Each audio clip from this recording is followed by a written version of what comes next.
It's late on a Saturday night in New York City, 11:55 p.m. to be exact. A man is running towards the subway station on 59th Street.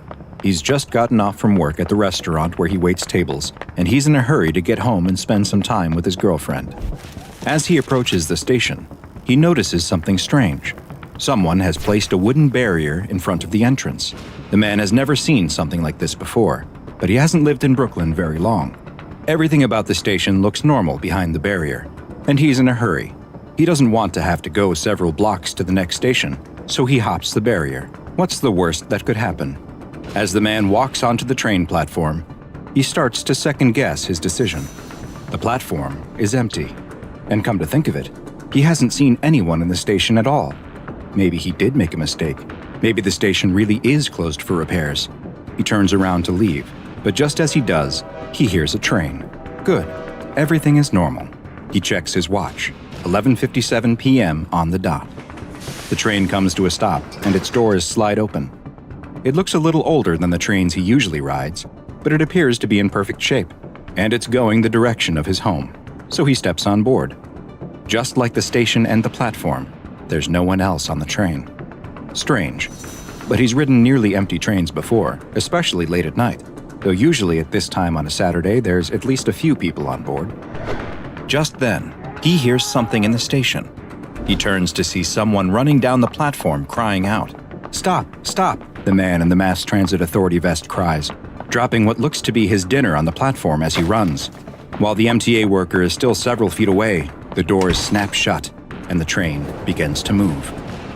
The MTA worker cries out again to stop, but he knows there's no point. He watches as the train heads down the tracks and disappears into the darkness. With a sigh, he takes out a walkie-talkie and it squawks to life. "We've lost another one," he says. "Hi, I'm Dr. Bob, and this is SCP-052, also known as the Time-Traveling Train." SCP-052 appears to be a standard-looking Type R4 New York City subway train. Official city records state that the train was built in 1932 and decommissioned for scrap in 1975. Despite the fact that it should no longer exist, SCP-052 continues to appear on the Uptown AD track at the 59th Street and 8th Avenue station at exactly 11:57 p.m. every Saturday night. The train appears to be in perfect condition, just the same as when it was built over 80 years ago, and it is marked as an A train. Each Saturday, the train arrives at exactly the same time, opens its doors to accept or discharge passengers for precisely 5 minutes, then closes its doors and disappears until the next week. Where did the train come from? And where does it go in between the weekly appearances?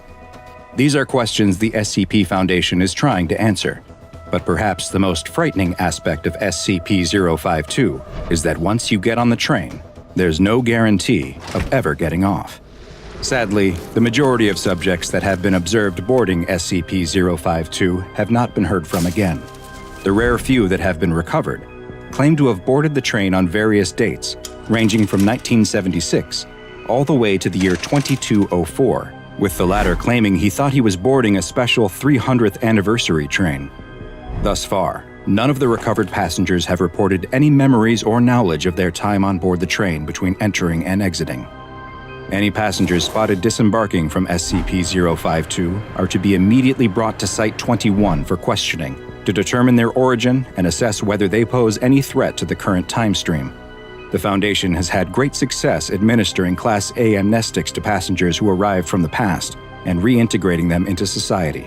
But any passenger who is identified as being from the future must be held indefinitely to prevent potential disruptions to this reality's time stream, per Order 69-A1 from O5 Council Member 05-9.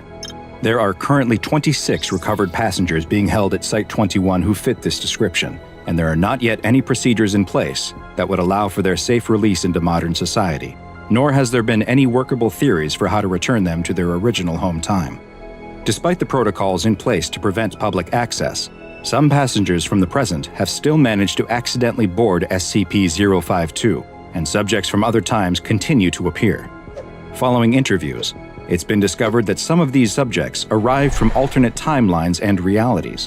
This raises the question of whether it is possible for SCP-052 to appear in other times and places, which may require the containment of additional locations, and reports of any suspicious activity involving unscheduled trains are being monitored and investigated around the world. Following its initial discovery, several tests were attempted in order to better understand the anomalous train and what may be happening when it is no longer visible. The first test took place on May 31, 2009. An agent was told to simply board the train. They did as requested, and have yet to be recovered as of the present date. A second test took place a week later on June 6th. This agent too was never recovered, though reports indicate that he may have returned to our timeline in 1980, at which point he was killed in a confrontation that has since been classified. A third test was conducted the next week on June 13th.